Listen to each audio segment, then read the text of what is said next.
Labdien, godātie žurnālisti! Sākam kopīgo preses konferenci. Latvijas Republikas prezidents A.Berzinьš un Grūzijas Republikas prezidents М.Саакашвили. Vārds Latvijas Republikas prezidentam. Man ir gods sveikt Grūzijas prezidentu Saakašvili kungu atkal Rīgā. Tā ir viņa jau trešā vizīte, un tas ir skaidrs apliecinājums, ka mūsu attiecības visaugstākajā un arī visos pārējos līmeņos attīstās. Latvija ir atbalstījusi un atbalstījis Grūzijas turpmāko ceļu Eiropas Savienībā un, protams, arī turpinās savu atbalstu, ko mēs arī skaidri darījām Čikāgā,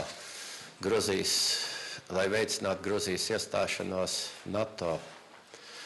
Šī jau ilgtermiņa aktīvā sadarbība ir labs pamats tam, lai mēs varētu jau tagad uzsākt aktīvu ekonomiskās sadarbības attīstību starp mūsu valstīm.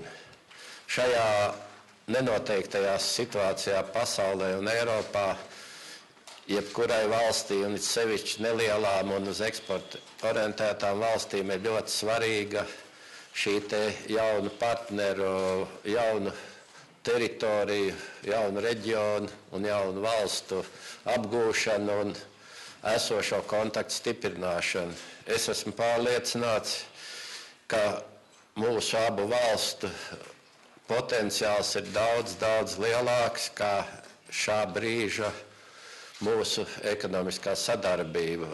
Un tāpēc es arī priecājos par to, ka liela uzņēmēja delegācija ir ieradusies kopā ar Saakašvili kungu, un mēs varēsim veicināt un radīt jaunus kontaktus šīs ekonomiskās sadarbības attīstībai. Paldies! Vārds Grūzijas Republikas prezidentam. Lūdzu. Well, Mr. President, I'm incredibly thrilled to be visiting Riga, and I always come here with great pleasure. Georgia is at a very interesting juncture of its development. On the one hand, we have the difficult geopolitical circumstances and foreign occupation of which you are all aware. On the other hand, it's a country of very successful reforms. We are the easiest place, according to the World Bank, of doing business in post-Soviet space and Eastern and Central Europe, with some of the world's fastest bureaucratic and other procedures, business procedures.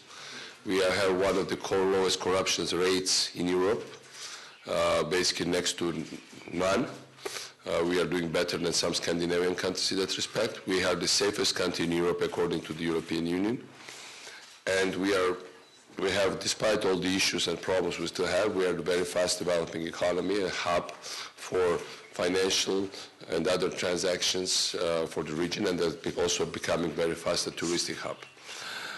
From that point of view, Georgia's remarkable success has been big thing in the region, people all over the region, from Ukraine, from Russia, from Central Asia, even from countries like Tunisia, or faraway countries like Mongolia. We are studying this experience almost all the time, and we are happy to share it, as well as we are learning from countries like your country, with all the successes and all the setbacks you had for all these years, but still undoubtable progress towards Europe and the way how you went through your membership of the European Union and NATO. For us, a great example. We are very convinced about our European integration chances.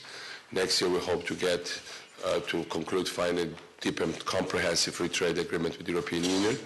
To very soon, in a few days, we are announcing roadmap for visa liberalization, which means that hopefully within the next couple of years, Georgians will travel to all European countries visa-free. That's the result of our very strong readmission policy and our combat with crime and criminality and illegality. We certainly want to get some knowledge from you how you did all these things in terms of European integration. And we also were, as you said, at the center of very strong praise at Chicago summit of NATO. And as we heard, the next summit might be enlargement summit. In this context, Georgia was very strongly mentioned as a very favorable candidate for next wave of NATO enlargement. And this is a big change for us after some people to our neighborhood thought that after 2008, all the chances of Georgia to join NATO were killed. Well, I think there was a big setback for them and a big reversal of fortunes to the better for Georgia at the NATO summit in Chicago. So again, we have to develop our relations. We want to see much more Latvians in Georgia. They are loved there. They are waited for there. There's strong sympathy in my country towards your amazing, beautiful and country and good people. And I think if my visit here contributes to it in short or long term, that would be very helpful also and that would be very useful also for every person, even individually in our both countries. Thank you again for this great welcome, and whatever questions you might have, I might respond. Laiks jautājumiem ziņa aģentūra Leta. Ziņa aģentūra Leta, Lāsma Grundule. Mans jautājums abiem diviem prezidentiem. Kā jūs prognozētu, kad Gruzija kļūs par NATO dalībvalsti?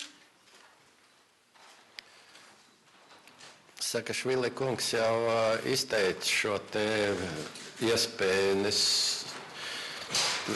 skatoties uz Čikāgo samita rezultātiem, es domāju, ka tas ir ļoti realistisks vērtējums.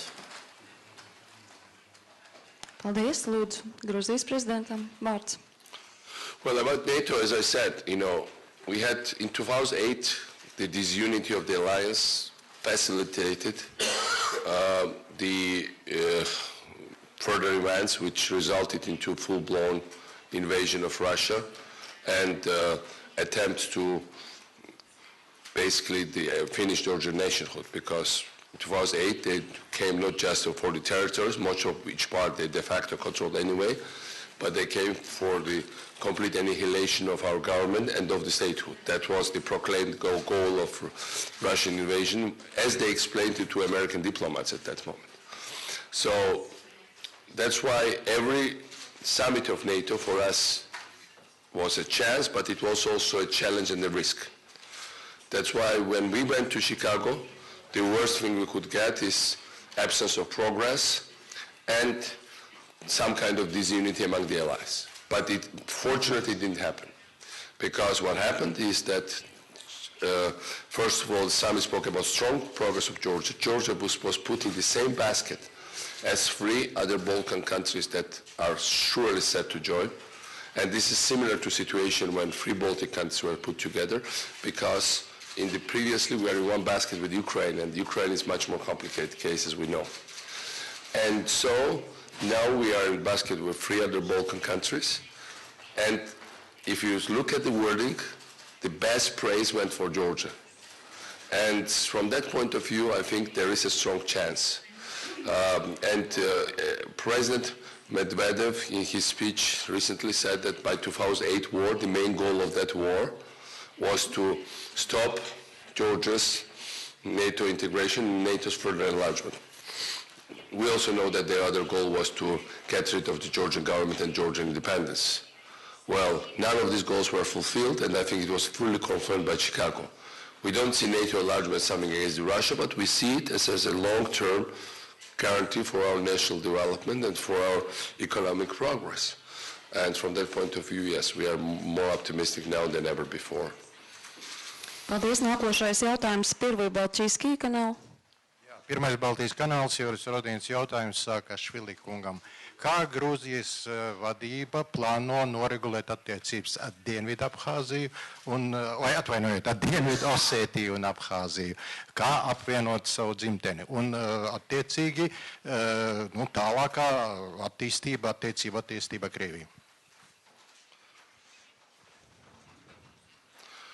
Well, I think the second part is more directly relevant to the first part, because we should just explain what's really happening in Abkhazia.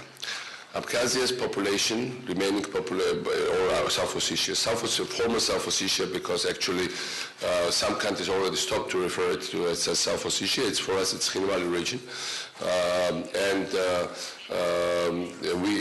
Iran has to say that the remaining population there is less than 10,000 people. They emptied it of 90% of previous population through the years, but especially in 2008. And Abkhazia's remaining population is 20% of what was there prior to the 90s war and direct Russian meddling already there. So we have these emptied peoples, emptied territories, and we have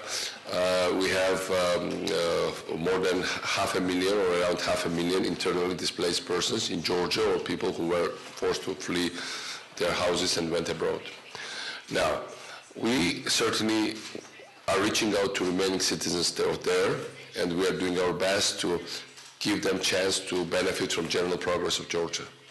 But we also count on the fact that with Russia becoming a more normal and cooperative country overall in long and maybe shorter terms, that depends how the events will develop there, these issues will be taken care of. Our progress now is, the focus is on further progress of Georgia's territory that remains under control of Georgian government, and keep reaching out to people that live in occupied territories of Georgia. We and we are also reaching out to Russians. We introduced visa-free travel for Russian citizens. It's almost impossible for Georgians to travel or to obtain Russian visa, but any Russian can travel to Georgia visa-free.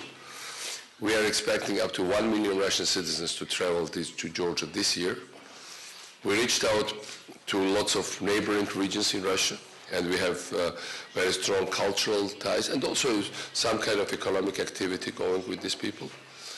And we hope that this will be a major factor in the long run that would change perceptions of how Russia regards its neighborhood.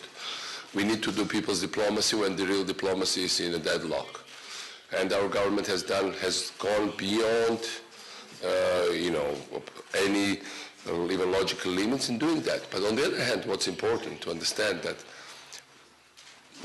Russian leader Medvedev, former president and now prime minister, had to say on 2 occasions recently that they would like to imitate Georgian reforms. They cannot, but Georgia has done interesting reforms, and it's worth studying them and trying to apply them. Of course, he also had to add that he hates me and he wants to get rid of me.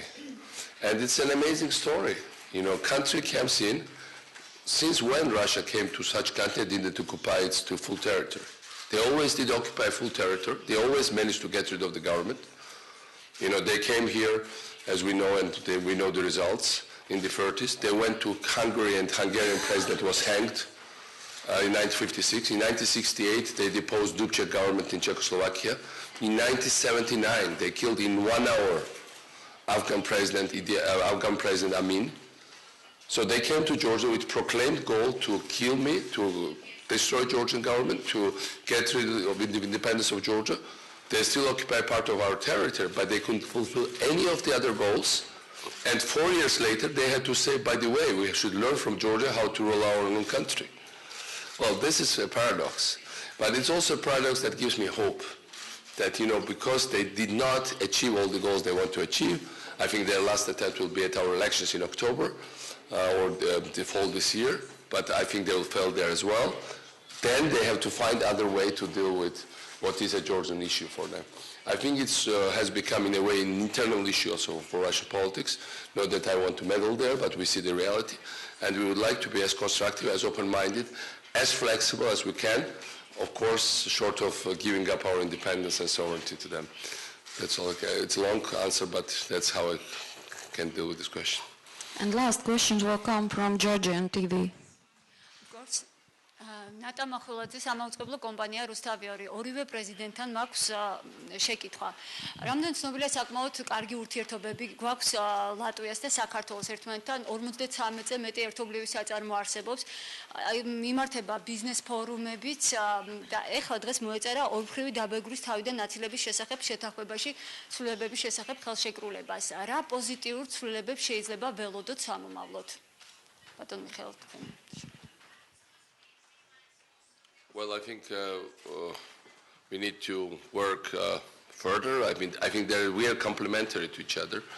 Latvia has tremendous potential. I mean, it's a hub in this part of the world, and we are a hub in our part of the world. And there's a synergy from north to south between us. And I think we will work on utilizing in parallel working of these two hubs.